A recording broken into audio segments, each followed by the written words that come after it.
जिसे दुनिया ने तिरस्कार किया, जिसे समाज ने अपमान किया, मगर उसने हार नहीं मानी। उसके आंखों में कुछ कर गुजरने का एक सपना था, एक जुनून था। चाहे कुछ भी हो जाए, वह अपने सपने को पाकर रहेगा। यह कहानी एक हर उस इंसान की है। अगर वह मुश्किल परिस्थिति में डटा रहे, कठिनाइयों से न भागे, तो अंत में वह सिंहासन पर बैठेगा। तो चलिए शुरू करते हैं इस शानदार कहानी को।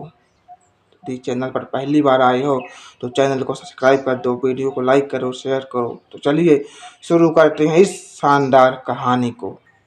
मोहल्ले की धूल भरी सड़क, उन टूटी फूटी गलियों में एक 28 साल का लड़का सुजीत, उसका पूरा शरीर पसीने से भीगा हुआ, पीठ पर एक कबाड़ की बोरी लादे हुए अपने रास्ते चल रहा था। सुजीत को देखकर लोग अपनी नाक सिकोड़ लेते, कहते, और देखो कबाड़ वाला जा रहा, कबाड़ वाला जा रहा है। सुजीत जिस भी गली मोहल्ले में जाता तो लोग उसे से छूते नहीं थे। उनके घर में जो भी कबाड़ का सामान होता, बस दूर से ही उसके पास फेंक देते। इन सब चीज़ों के बावजूद भी सुजीत हर गली मोहल्ले में जाता, लोगों से कबाड़ मांगता, और उसके चेहरे पर निराशा नहीं, आंखों में एक चमक थी, कुछ कर गुजरने की चमक, कुछ हासिल करने की चमक। शाम को सुजीत जब कबाड़ बेचकर अपने घर पहुंचा, जैसे ही सुजीत घर के अंदर गया तो सुजीत के पिता वहीं पर बैठे हुए थे। उन्होंने सुजीत को देखते ही कहा, पिता ने कहा, आ गया तू कबाड़ बेचकर, आ गया तू कबाड़ बेचकर, तुझे इसके अलावा कोई काम नहीं मिला। सुजीत कहता है, पापा काम कोई छोटा बड़ा नहीं होता, काम काम होता है। पिता कहते हैं, अरे तेरी इस काम की वजह से मैं अपने घर से नहीं निकल पा रहा हूँ। मुझे अपने घर से निकलने में शर्म आती है।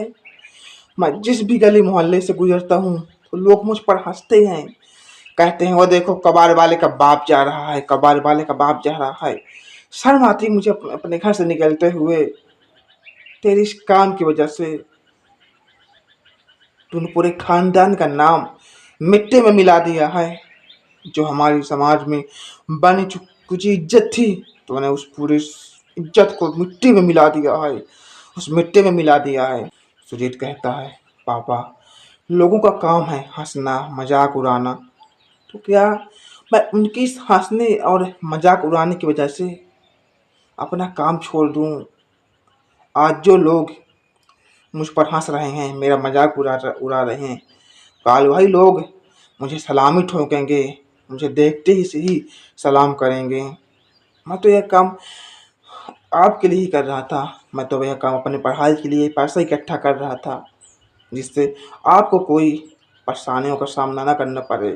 पापा आप सब इन बातों पर ध्यान मत दीजिए, चिंता मत कीजिए, सब कुछ सही हो जाएगा। पिता कहते हैं, कबाड़ बेचने वाला कलेक्टर बनेगा?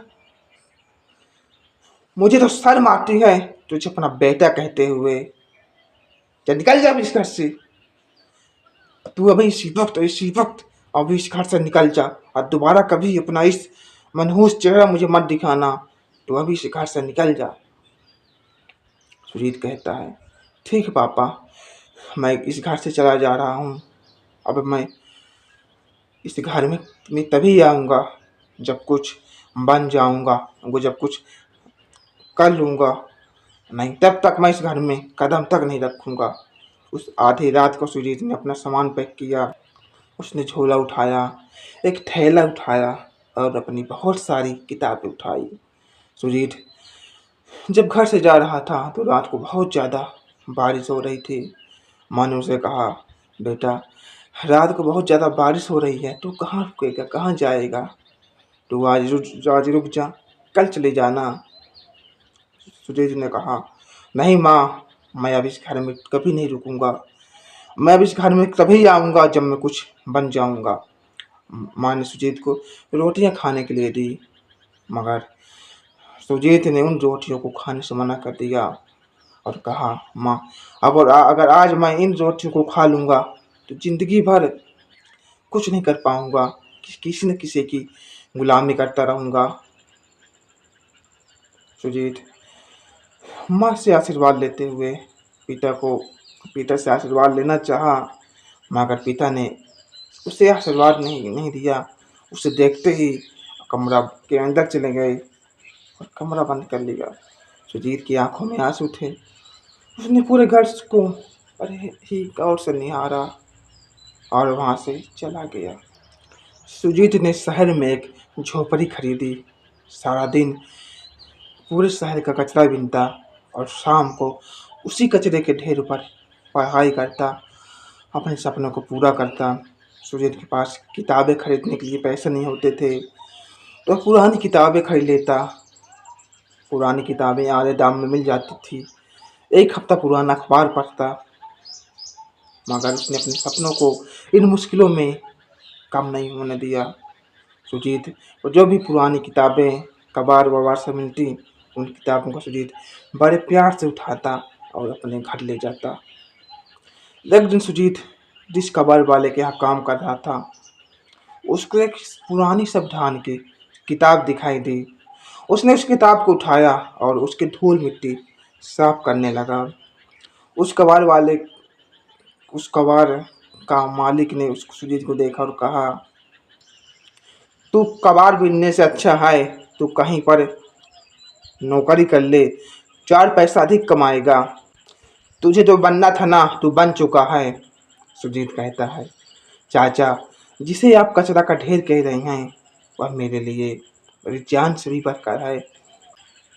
उन्हीं कचरों में से मैं अपना भविष्य तलाश रहा हूँ। जिसे दुनिया फेंक देती है उसको मैं अपना ताकत बना लेता हूँ। सेठ हंसते हुए कहता है, तुझे देखकर लोग अपना रास्ता बदल लेते हैं। तुझे देखकर लोग तुझसे दूर भागते हैं और तू राजा बनने का सपना और तू राजा बनने का सपना देख रहा है। सुजीत कहता है, चाचा, आज जिसे देखकर लोग अपना रास्ता बदल लेते हैं, उससे दूर भागते हैं, कल उसी रास्ते पर काफिला चलेगा।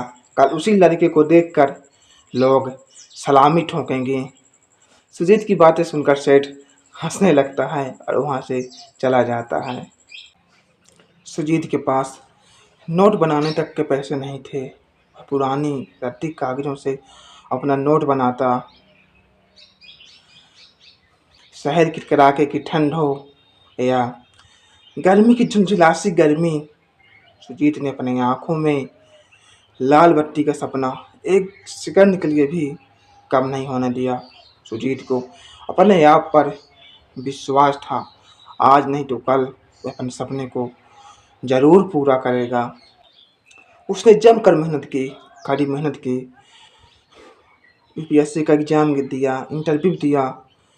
कुछ समय बाद यूपीएससी का रिजल्ट कुछ समय बाद यूपीएससी का रिजल्ट आया। सुजीत के चेहरे पर आज पहली बार डर और आंखों में निराशा दिख रही थी। उसने कपकपाती उंगली से अपना रोल नंबर टाइप किया और अपने परिणाम का इंतजार करने लगा। तभी एक उसके स्क्रीन पर कुछ चमत्कार होता है। उसका नाम टॉप इंडियन में नंबर 1 रैंक पर आ जाता है। सुजीत खुशी से झूम उठता है।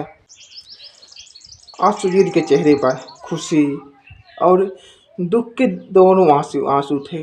जिसे परिवार ने तिरस्कार किया, समाज ने धुतकारा, जिसे देखकर लोग दूर भागते थे, मगर इन सब चीज़ों को इग्नोर करते हुए सुजीत ने एक सेकंड के लिए भी अपने सपने को कम नहीं होने दिया और आखिरकार आज उसकी मेहनत रंग लाई और आज वह अपने सपने को पूरा कर लिया। कुछ समय बाद सुजीत अपने उसी मोहल्ले पे पहुंचा जहां पर पहले लोग उसका मजाक उड़ाते थे, उसे देखकर उससे दूर भागते थे। उसे देखकर अपनी नाव सिकोड़ लेते थे। वहाँ पर एक लाल बत्ती गाड़ी आकर रुकी। उसी गाड़ी में से सुजीत निकलता है। सुजीत को देखकर लोग सन्न रह जाते हैं। जो लोग कल तक उसको धिक्कारते थे, आज वही उसके पास जाकर सैल्यूट करते हैं, उससे अपना ऑटोग्राफ मांगते हैं, उससे एक फ़ोटो के लिए भीड़ इकट्ठा हो जाती है। जो कल तक लोग उससे दूर भागते थे, आज वही लोग उसके साथ अपनी एक फ़ोटो क्लिक करवाने के लिए लाइनें लगी हुई हैं। सुजीत अपने घर पहुंचा।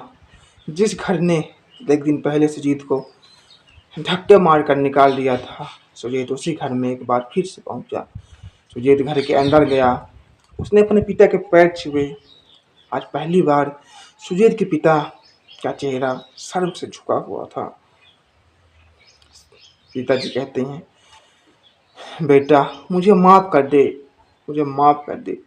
जिसे मैंने कचरा समझा वह मेरा बेटा कोहिनूर निकला। लेकिन मैं क्या करता, उस समय मेरी मजबूरी थी। मुझे समाज के लोग मुझ पर थूक रहे थे, लेकिन अगर मैं उन समाज के लोगों की बात न सुनता, तुझ पर विश्वास करता, तो आज मेरा बेटा इतना दुख नहीं पाता। मुझे माफ़ कर दे बेटा, मुझसे बहुत बड़ी गलती हो गई। मेरी गलती मुझे पता है, मेरी गलती की कोई माफ़ी नहीं है, लेकिन फिर भी मैं तुझसे माफ़ी मांग रहा हूँ। सुजीत पापा को कहता है, पापा आपको माफ़ी मांगने की कोई आवश्यकता नहीं है, आपने तो कोई गलती ही नहीं की। अगर उस दिन आपने मुझे घर से न निकाला होता तो शायद मेरे अंदर कुछ कर गुजरने की आग और ज़्यादा नहीं बढ़ती। आपने तो बहुत अच्छा काम किया जो मुझे इस घर से निकाला। आपके घर से निकालने की वजह से ही आज मैं इस मुकाम तक पहुंचा हूं, आज मैं यहाँ तक पहुंचा हूं। तो इसमें आपकी कोई गलती नहीं है पापा, इसमें आपकी कोई गलती नहीं है। आपने तो मेरा अपमान नहीं, मेरी ज़िंदगी इस तरह से सुजीत ने अपना सपना पूरा किया। उसने अपनी माँ के पास गया, माँ के भी पैर छुए। उसने मन उसके अपने बेटे को, अपने लाल को गले से लगा लिया। इसके बाद सुजीत उस जगह पहुंचा जहां पर सुजीत पहले काम करता था। उस सेठ के पास पहुंचा। सेठ सेठ सुजीत को देखकर दंग रह जाता है और कहता है, बेटा मुझे भी विश्वास नहीं हो रहा, तू पहले कहाँ था और आज कहाँ पहुंच गया है। आज तू जो कुछ भी है, जहाँ भी है, उस वक्त तू सिर्फ और सिर्फ अपनी मेहनत की वजह से है। मैं खुद तुझ पर हंसता था, मुझे विश्वास नहीं हो रहा था क्या एक कबाड़ बेचने वाला इतनी बड़ी पोस्ट तक पहुंच सकता है।